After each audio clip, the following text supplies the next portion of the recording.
Welcome to Unbearable. We'll skip all the bullshit. Let's get right into this thing. The Bears got a dub. How you feel, Drew?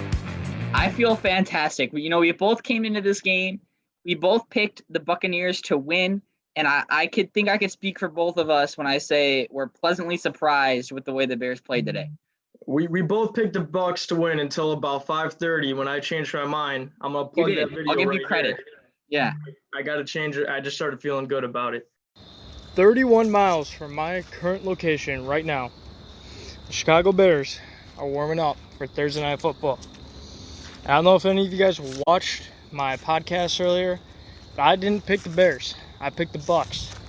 But now I think Tom Brady's old ass is going to be laid out on Thursday Night Football in front of everyone. He's going to be embarrassed. The Bears pass rush is going to go out and get him. Big dick Nick Foles is going to have this offense flowing. I changed my prediction. I don't know if you watched the vlog. I don't know if you're watching this right now. But I take the Bears in a blowout. You heard it here first. The Bears blowout. So there's that video. All right, so it's their first 4-1 start since 2012. They're 4-0 in the NFC. Brady's got their first loss against the Bears. I mean, they're looking pretty good. I think tonight proved on the national stage that they're not contenders. They're not pretenders. They are contenders. Yeah, I think this will get people talking about the Bears. There was a lot of question marks going into this game.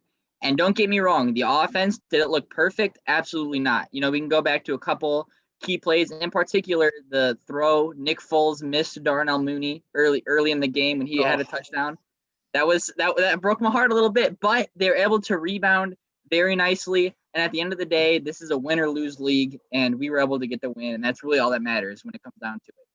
Yeah, going to that Mooney missed. That was a touchdown. That was the best route I've seen by a Bears wide receiver all year. I mean, that one hurts, but doesn't matter. We won. I'm gonna say Mac is back.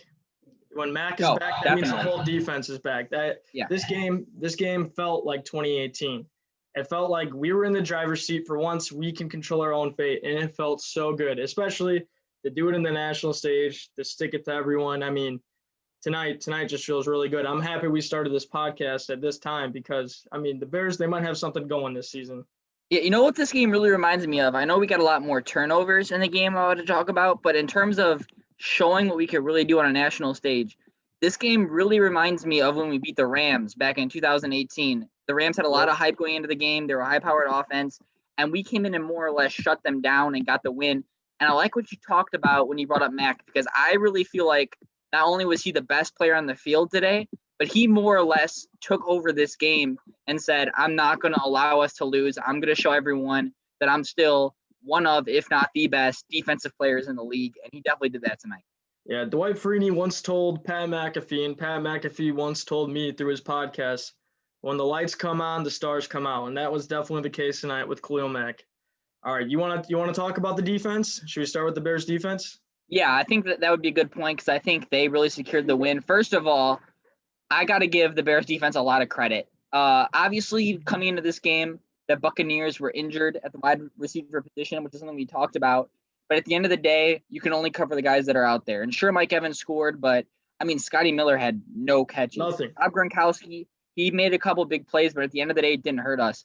I think you can't ask for more out of this secondary than the way they performed today, especially going up against someone like Tom Brady. They didn't allow him to beat us over the top. He kept having to throw the ball short, and they got off the field when they needed to get off the field, and that's what really made a huge difference in this game. Yeah, I would say Jalen Johnson definitely got tested tonight. He did, 100%. It's going to happen when you're a rookie. I still think he played well enough, even though he did get exposed on a few plays. I still think he played well enough. I'm still very high on him. I think the defensive plan was just to play a bend, don't break defense. It held them to field goals, and that helped us out a lot. I think you brought up the Rams game, and I think another similarity with this Rams game is I think the Bears might have broke Brady. And at the end of that third quarter, when it was at one point 3rd and 30, and then it was 3rd and 24, like they kept on getting all these penalties. Tom Brady goes back to the sideline, and he was pissed. He was yelling at everyone. I mean, the Bears defense really did give him some trouble, and we got to thank the defense. It's a lot tonight. If we didn't stay right there with the Bucs, we wouldn't have won. And one thing I will say about the Bears defense, as proud as we can be, and we should be because of the way they played, one thing we got to talk about is Ronald Jones, who I think everyone who watches could agree is not an elite running back yet in this league, did kind of have his way with this D, and that's kind of been a problem with us, is our ability to prevent the run, which is something we got to work on. And obviously that gets overlooked when you win, especially a big game like this. But Ronald Jones, I will give him credit, did play a great game today, found great holes. And I think going forward, the Bears have got to find another way to play better against the run. And a key play that we could bring this back to is, I think it was the second quarter. It was 2nd and long after a Buccaneers penalty. Buccaneers handed it off to Ronald Jones. Roquan Smith came. It might have even been the first quarter. Yeah. Came right across the line, missed a tackle. And then Ronald Jones picked up like 9-10 yards. And in that point, you're losing the game. If Roquan Smith makes that tackle, that gives you a huge momentum shift. And that's something that he needs to improve on. When you break through the line like that and you get a chance one-on-one with the running back, I mean, you've got to make that play. You just got to make that play. Yeah, that's our biggest weakness. I would say at one point, the Bears linebackers, you could make the case when in 2018 that Roquan Smith and Danny Trevathan were the best duo in the league. Now they seem more like a liability. So that's something that needs to improve going forward. Let's head over to the Bears offense. What do you think? I think this is the reason I feel like Nagy went with Foles. Did Foles play a tremendous game in quarterback standards? No. But he did exactly what he needed to do to not win us the game, not lose us the game, but to give us an opportunity to win. He put us in position to win and let the defense do what they needed to do to take over that game and win the game. And that's something that Trubisky hasn't done enough. No. Because he only threw one pick, which we could talk about and argue that wasn't necessarily his fault, which I don't believe it was. But Foles did his job to keep us in the game. And third down, the Bears offense today on third down was very, very good. And that's something that we had struggled a lot under Mitchell Trubisky. Yeah, real quick about the pick. That's the third play this season where Allen Robinson may have indirectly or directly caused a turnover. I don't know what's up with that, but that's just wild. He needs to be more aggressive in one-on-one situations. I just think too many times he lets a cornerback dominate him when it's a 50-50 ball. And he's 6'3", he's a big guy. He should be able to use his strength to catch the football.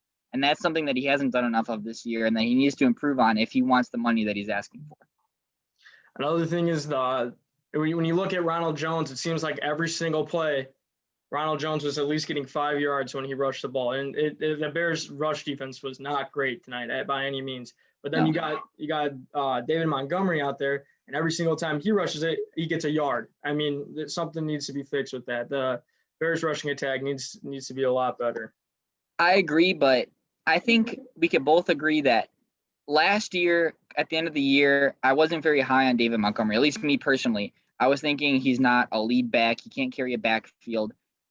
Although the stats may not show it, I think David Montgomery from last year to this year has gotten a lot better.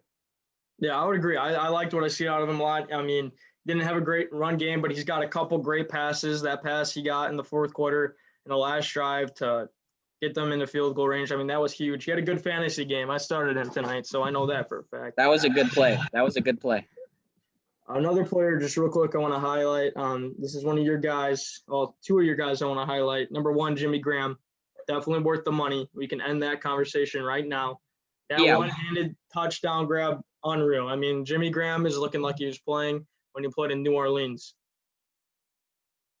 Yeah, Jimmy Graham, when we signed him, I know a lot of Bears fans were like, this guy's old. He can't get it done anymore. This, and that.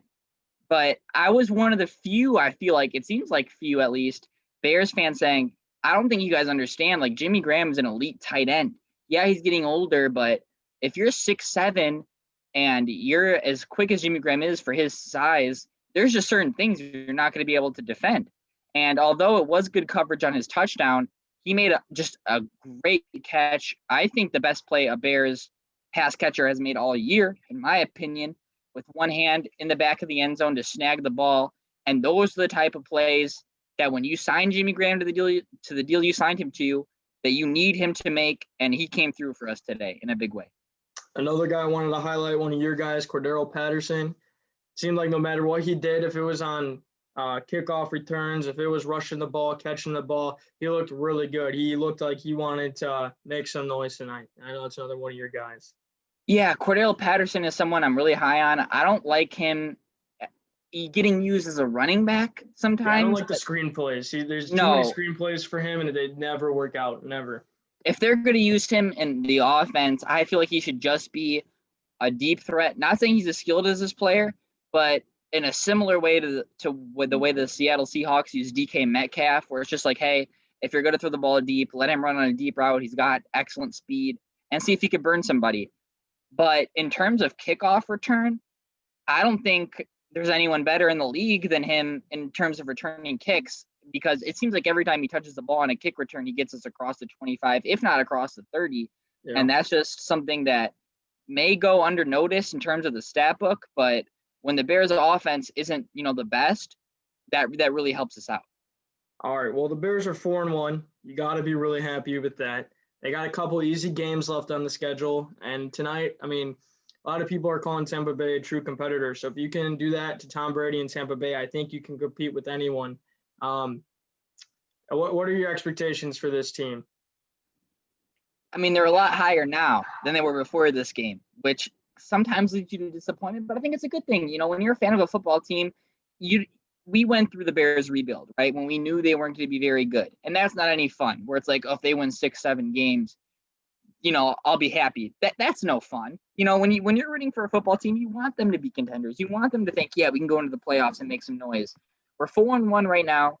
We got a game against the Panthers next week, which I'm sure we'll talk about in a different episode. But that's a game on paper you think the Bears should win. But at 4-1, you got to think if we don't at least make the playoffs this year, that would be a huge disappointment after starting off 4-1. Yeah, there's could be first, could be second in they're tied for first in NFC North following the Green Bay game, but the Lions don't look good, the Vikings don't look good, so you should think we should have a playoff spot if we keep this up, especially because there's an extra spot. Wild card team, yeah. Obviously the NFC North. Or the NFC West, I should say, my fault, is absolutely loaded. All 4 teams in that division, Seattle, San Francisco, Arizona, and the Rams that's probably the best division in football, which is unfortunate for the Bears.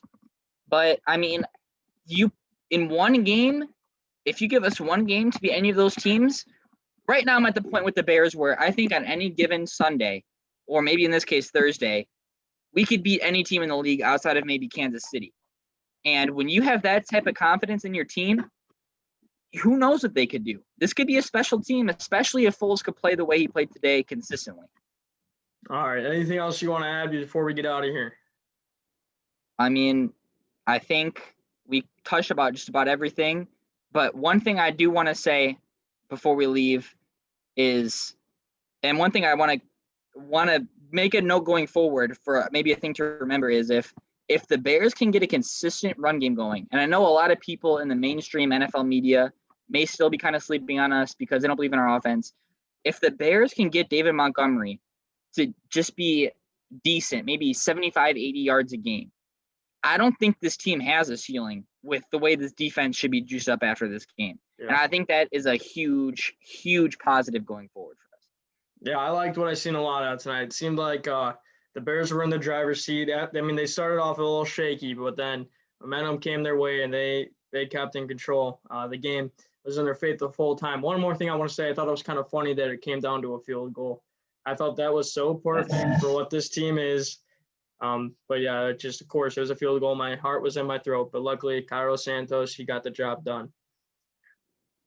All right, we'll be back probably Saturday, and we'll be talking some other NFL games. So we'll talk to you guys then. Unlike last night when we ended off on a negative note, tonight's a super positive note. So that's awesome. That's awesome. I don't think it might not get much more positive than this, at least for a couple of weeks, especially because I don't know how many people had us beating Tampa Bay. So this is a fun day. Bears fans should enjoy it, and we should really think about. I know a lot of fans were down after last week, but after this week, the fan base should be completely 180, turned on its head, and thinking that this team has a real chance going forward. Yeah, when I looked at the schedule, I think I might have said this to you when I saw the Colts and the Buccaneers after we started off the Reno. I said we have to win one of those games. Yeah, we got that job done. So you got to feel really good about where we are. All right, guys, we'll catch you on Saturday. Thank you.